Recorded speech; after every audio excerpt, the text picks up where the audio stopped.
जब लॉकडाउन में भारत की अर्थव्यवस्था मंद पड़ी तो राहत पैकेज के नाम पर मोदी जी की तरफ देखने लगे और मोदी जी 20 लाख करोड़ इन 2020 लेकर आए। मोदी जी कह गए, फिर उनकी वित्त मंत्री, हमारी वित्त मंत्री निर्मला सीतारमण पैकेज समझाने आई। 5 दिन लगे पूरा समझाने में। सरकार की इतनी मेहनत के बाद भी खर्चे का हिसाब 2-3 लाख करोड़ से ऊपर नहीं जा पा रहा, यानी जीडीपी का 10% नहीं, करीब 1 से 1.5%। तो फिर प्रधानमंत्री मोदी इतना बड़ा गुब्बारा क्यों छोड़ गए थे? क्या सिर्फ ये बड़े आंकड़े जनता को सम्मोहित करने के लिए थे? पूरी गणित आपको आसान तरीके से समझाते हैं। बड़े बड़े आंकड़ों का मामला है, इसलिए ग्राफिक्स की मदद भी लेते हैं। मोदी जी ने रकम बताई 20 लाख करोड़। ये बात है 12 मई की। इससे पहले मोदी सरकार ने 26 मार्च को 1,70,000 करोड़ के पैकेज का ऐलान किया था। कुछ छोटे ऐलान और थे, सब मिलाकर कितना हुआ? 1,92,000 करोड़ पहले का। अब पीएम मोदी के ऐलान के अगले दिन वित्त मंत्री खर्च का पहला हिस्सा लेकर आई। कुल खर्च गिनवाया 5,94,550 करोड़। दूसरे दिन का हिस्सा 3,10,000 करोड़। तीसरे दिन का हिस्सा 1,50,000 करोड़। चौथे दिन का हिस्सा 8,100 करोड़ और 5वें दिन का हिस्सा 40,000 करोड़। इन सबको मिला दिया जाए तो भी 20 लाख करोड़ नहीं होते, इसलिए जोड़ा गया आरबीआई की लिक्विडिटी वाला हिस्सा 8 लाख करोड़ का। सब मिलाकर कितना हुआ? लगभग 21 लाख करोड़, यानी प्रधानमंत्री मोदी के 20 लाख करोड़ वाले आंकड़े से भी ज्यादा। लेकिन ये सिर्फ गिनती ही है, ना तो सरकार की तिजोरी से इतना पैसा खर्च हुआ है और ना ही ये पैसा जनता के पास पहुंचा है।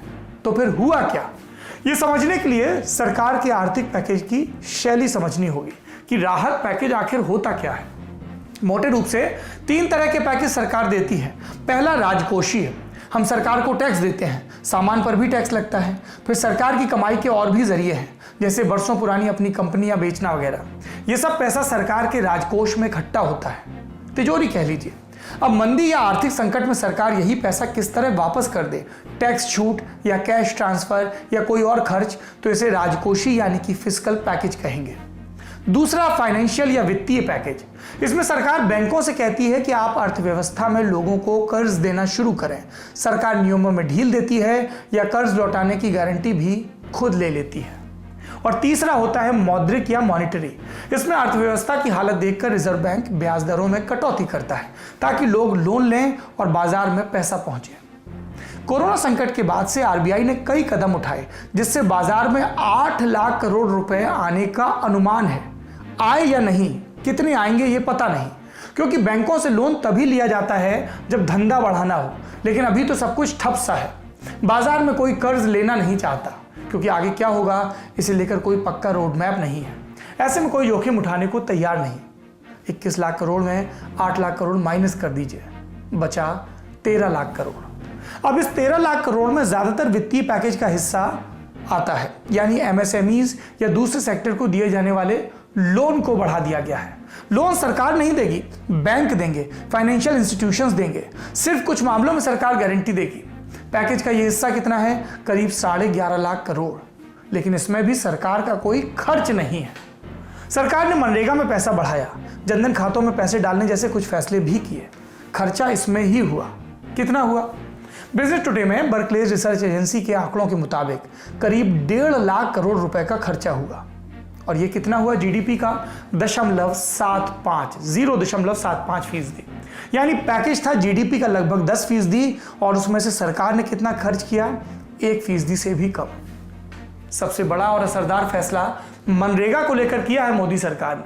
इस साल के बजट में सरकार ने मनरेगा को करीब 61,000 करोड़ रुपए दिए थे, अब 40,000 करोड़ और बढ़ा दिए हैं ताकि ज्यादा लोगों को काम मिले, गांव में पैसा पहुंचे, रूरल इकोनॉमी को बूस्ट मिले और जो बिल्कुल गरीब हैं, मजदूर हैं, उनकी मदद हो। इसके लिए मनरेगा में मजदूरी 182 रुपए प्रतिदिन से बढ़ाकर 202 रुपए प्रतिदिन कर दी गई है। इसके अलावा महिलाओं के जनधन खातों में 500 रुपए 3 महीने के लिए डाले जाएंगे। सरकार कह रही करीब 20 करोड़ खातों में यह पैसा जाएगा। इसी तरह से कृषि सेक्टर में रिफॉर्म्स को लेकर भी सरकार ने अच्छे फैसले किए। मनरेगा का फैसला भी अच्छा है। मसलन इसेंशियल कमोडिटीज एक्ट में बदलाव की बात, या फिर उपज को कहीं भी बेचने का नया कानून लाने की बात। ठीक बात है कि ये रिफॉर्म्स होंगे तो किसानों के हक में जाएंगे, लेकिन अभी जिसकी जरूरत थी वो नहीं हुआ है। लाखों लोगों का रोजगार छिना है। देश में हर चौथा आदमी बेरोजगार है। शहरों से घर लौटे प्रवासियों के सामने खाने का संकट है। उनके जनधन खाते में 500 रुपये भेजना या फिर फ्री राशन देने की बात कहकर सरकार अपनी जिम्मेदारी से नहीं भाग सकती। शहरों में अपना रोजगार छोड़कर गांव की तरफ भाग रहे मजदूरों को सरकार से मदद की उम्मीद रखने का पूरा हक है, लेकिन उम्मीद के नाम पर सरकार बड़े बड़े आंकड़े थमा दे रही है। इस बात पर कि लोगों ने ध्यान दिलाया कि सरकार चाहे कितना विस्तृत ऐलान करना चाहती थी, वो एक दिन में भी ये कर सकती थी, लेकिन 5 दिन के इवेंट में इसे तब्दील कर दिया। 30 लाख करोड़ का बजट एक दिन में पेश हो जाता है और जिस पैकेज को सरकार 20 लाख करोड़ का बता रही है उसे पेश करने में वित्त मंत्री 5 दिन लेती हैं। पहले वो अंग्रेजी में पढ़ती हैं, फिर वही बात अनुराग ठाकुर हिंदी में पढ़ते हैं। 5 लंबी और उबाऊ प्रेस कॉन्फ्रेंस के बाद सवाल जवाब होते हैं तो कई सवालों के जवाब नहीं दिए जाते हैं और आखिरी में पता चलता है सरकार अपनी जेब से जीडीपी का 0.75% खर्च कर रही है, 10% नहीं। आधे से ज्यादा ऐलान वो हैं जो हम बजट में भी सुन चुके थे, जिन्हें लागू करने या उन पर जोर देने के लिए सरकार को किसी महामारी की जरूरत नहीं थी। फिर सरकार ने ये राग दोबारा क्यों आलापा? नीति निर्धारण सरकार का काम है। उसके पास हिसाब है कि खजाने में कितना पैसा है, उसके पास जानकारी है कि नियम कायदे कानूनों में कौन से बदलाव किए जा सकते हैं, कौन से नहीं। जनता कोरोना से त्रस्त है, लोगों की नौकरियां जा रही हैं, तनख्वाह कट रही है, पलायन को मजबूर हो रहे हैं। ऐसे में उन्हें आंकड़ेबाजी से ज़्यादा सच सुनने की ज़रूरत थी। अगर हमारे पास अर्थव्यवस्था का 10% खर्च करने को नहीं था तो हम उस ऊंचे दावे से बच सकते थे। सड़क पर चल रहे मजदूरों ने आंकड़ों का वो जंजाल नहीं सुना जो वित्त मंत्री ने 5 दिन प्राइम टाइम टीवी के लिए बुना। उन्होंने सुना प्रधानमंत्री मोदी के मुंह से निकला 20 लाख करोड़, अर्थव्यवस्था का 10%। अभी सत्य अखबार के बिजनेस पन्नों तक महदूद है, लेकिन कभी कभी ये आंकड़ा समस्या बनकर आएगा तो जरूर हमारे देश के सामने। सोचिए आने वाले वक्त में जब उन मजदूरों पर कुछ बीतेगी, दुख बीतेगा और उन्हें पता चलेगा कि जब वो अपना घर बार लेकर सड़क पर चल रहे थे, जुए पर बैल के साथ जुटे हुए थे, तब सरकार आंकड़ों की बाजीगरी में मशगूल थी। सरकार के पास सदन का भरोसा है, क्या वो इतने में खुश है? क्या उसे लोगों का भरोसा जीतने की कोई ज़रूरत महसूस नहीं होती? रेटिंग एजेंसियां बता रही हैं कि जीडीपी 1% से भी कम हो जाएगी। सरकार का पैकेज सुनकर शेयर बाजार गिर रहा है, मजदूरों की मौत हो रही है। एक मंत्रमुग्ध सरकार फिर भी ये जताने में लगी है कि उसने लोगों पर उपकार किया, लोगों के लिए काम किया।